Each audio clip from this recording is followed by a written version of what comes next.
Good morning. बहुत बहुत शुक्रिया। अच्छा लग रहा है आपको देख के। हमारे साथ विजय और शंकर, बाजार में विजय पाने के लिए शंकर जुड़ रहे हैं। क्या बात है, जहां शंकर है वहां विजय, जहां शंकर है वहां विजय। तो चलिए वहां से शुरुआत करते हैं जहां विजय भाई ने छोड़ा कि आजकल वो मिड कैप स्मॉल कैप से मिलते हैं तो बड़ी एनर्जी मिलती है उनको मैनेजमेंट से मिलके कि ये जो 25 ट्रिलियन 10 ट्रिलियन ये सारे टारगेट जो देश रख रहा है, पॉलिसी मेकर्स कॉर्पोरेट्स रख रहे हैं, ये एनर्जी उन्हें काफी समय से मिड कैप स्मॉल कैप में नहीं मिली थी। आप भी उसी स्पेस के एक तरह से अगर मैं कहूं सबसे बड़े एडवोकेट और आशिक हैं इस समय। आपको क्या mid cap small cap space में काफी अच्छी अपॉर्चुनिटी नजर आ रही है? मुझे तो अपॉर्चुनिटी विजय के साथ एक मंच पे आने का मिले, उससे बढ़िया क्या अपॉर्चुनिटी हो सकती है। आप दोनों बड़ी कॉमनैलिटीज है, मिड कैप स्मॉल कैप, दोनों stock picker, Maverick stock pickers हैं, दोनों म्यूजिक गाना पसंद है, घूमना पसंद है, कितनी सारी सिमिलरिटीज हैं। हम लोग दोनों कलकत्ता या क्लोज टू कलकत्ता के बैडलैंड्स और धनबाद। Correct exactly. तो हाँ, तो अगर स्मॉल कैप्स की बात करें तो उत्साह बहुत है स्मॉल कैप कंपनियों में। और मैंने एक और किसी शो पे ये बात कही थी कि मैं लास्ट संडे दुबई में था एंड मैं बंबई आने की तैयारी कर रहा था रात को, और उसी दिन मेरी 5 मीटिंग्स हुई on a Sunday. 5 small cap promoters Dubai आए थे मिलने on a Sunday to back. तो आप ये अंदाजा लगा सकते हैं कि ये मैनेजमेंट्स आज की डेट में कितना उत्साहित हैं कि अपनी स्टोरी को बताने के लिए हम जैसे निवेशकों को और ऑफ कोर्स बाकी जगह भी जाते हैं। और ये इसका रीजन मैं सिर्फ एक ही कहता हूं, बाकी सब चीजों को छोड़ दो। एक ही रीजन है मेरे हिसाब से, और वो कारण ये है कि आज भारत एक $3 ट्रिलियन इकोनॉमी बन चुका है। और 3 ट्रिलियन को अगर हम 5 हिस्सों में बांटे तो आपको एक औसत दर पे हर हिस्सा जो भारत का नॉर्थ साउथ ईस्ट वेस्ट और सेंट्रल है, एक एवरेज बेसिस पे 600 से 800 बिलियन डॉलर का एक क्षेत्र बनता है, एक ब्लॉक बनता है। एंड 600-800 बिलियन डॉलर्स का एक एक ब्लॉक होने का मतलब है कि सिर्फ नॉर्थ इंडिया अगर हम ले लें तो that is equal to the GDP of Saudi Arab. और अगर हम सिर्फ सेंट्रल इंडिया ले ले, हो सकता है उसकी जीडीपी 400 बिलियन ही हो, मुझे मालूम नहीं है कितना है, अगर 4-5 स्टेट मिला लें बीच के, तो अगर 400 ही बिलियन हो that is equal to GDP of UAE.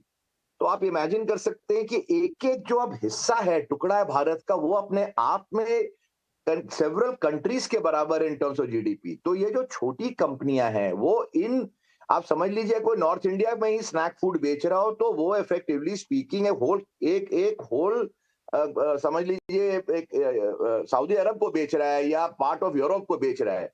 तो इसके चलते एड्रेसेबल मार्केट जो हम टैम बोलते हैं, टोटल एड्रेसेबल मार्केट, वो छोटी कंपनियों के लिए भी अब इतना विशाल बन गया है कि उन्हें नॉर्थ से साउथ जाने की जरूरत नहीं है 200-500 करोड़ की टर्नओवर करने के लिए। वो सिर्फ नॉर्थ में ही खेल रहे हैं, सिर्फ ईस्ट में खेल रहे हैं, सिर्फ साउथ में खेल रहे हैं, उसी में 200-500 हजार करोड़ का टर्नओवर कर सकते हैं। ये उत्साह वहां से उत्पन्न हो रहा है। अजय, आप कुछ थीम बता के जाएं, जैसे कि विजय भाई बता रहे थे कि वो डिफेंस थीम्स पे भी रिसर्च कर रहे हैं काफी ज्यादा।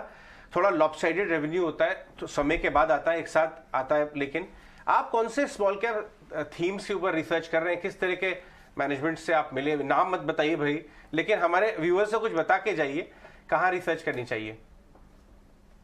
नहीं, छोटी छोटी कंपनियों बहुत कंपनियां हैं एंड मैं डिफेंस की बात पर मैं इतना रखना चाहता हूं कि मेरे पास HFCL नाम की कंपनी है जो कि बहुत बड़ी कंपनी है इन पर्टिकुलर इन डिफेंस।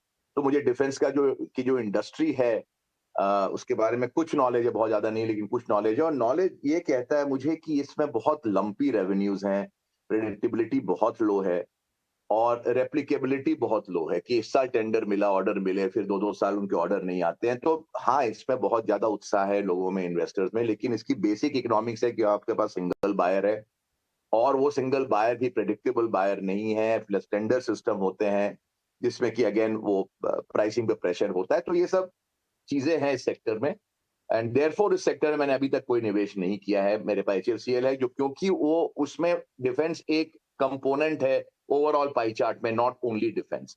तो ये रही बात डिफेंस की। बाकी सेक्टर्स, स्मॉल कैप में कोई सेक्टर नहीं होता साहब। स्मॉल कैप्स विभिन्न प्रकार के होते हैं, उनमें हर हर तरह के सेक्टर्स इन्वॉल्व हैं, टेक्नोलॉजी भी होती है, लॉजिस्टिक्स भी होता है, कंज्यूमर प्रोडक्ट्स होते हैं। तो मैंने मैंने मैंने कुछ, जैसे द्रोणाचार्य नाम की कंपनी है जो कि स्मॉल कैप है, वो ड्रोन ट्रेनिंग, ड्रोन टेक में है। और भी कुछ कंपनियों में मैंने इन्वेस्ट किया है। मैंने सुमित वुड्स में किया है, जो कि एक छोटी रियल एस्टेट प्ले है इन इन ग्रेटर मुंबई। तो इस तरह के बहुत कंपनियां हैं। वीआईपी क्लोथिंग में किया है, जो वीआईपी फ्रेंची ब्रांड बनाती है। तो मैंने कोई खास थीमेटिक नहीं लिया है। मैंने एक ओवरऑल एक पर्सपेक्टिव लिया कि स्मॉल कंपनी अच्छी करेगी। कामधेनु इस्पात में किया है, वोल्टॉस एडवर्टाइजिंग में किया है, जो कि एक एड टेक कंपनी है। तो मैंने कोई एक थीम नहीं पकड़ा है, just to give you my recent investments.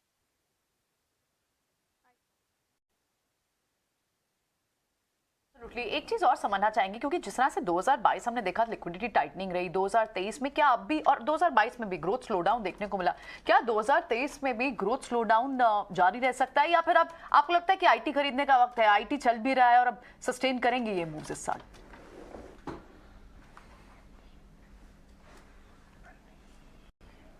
Shankar, क्या आईटी अब खरीद रहे हैं आप?